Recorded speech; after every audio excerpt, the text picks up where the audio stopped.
ay subalit pagsikapan muna ng higit sa lahat na kayo'y pagharian ng Diyos. Para magkaroon tayo ng kayamanan na yan na hindi nawawala. Huwag kayong matakot, munting kawan, sapagkat ikinalulugod ng inyong Ama na ibigay sa inyo ang kaharian. Wow!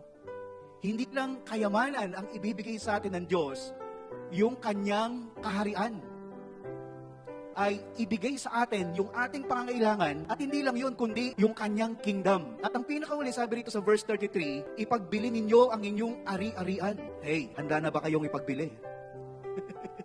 Hello? Yung ibang makakarinig nito, ipagbibili ko, I will sell my possession.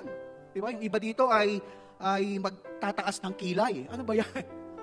Mapapansin natin na ang sabi dyan ay ipagbili ninyo ang inyong ari-arian. Hindi sinabing ipagbili ninyo ang lahat ng inyong ari-arian.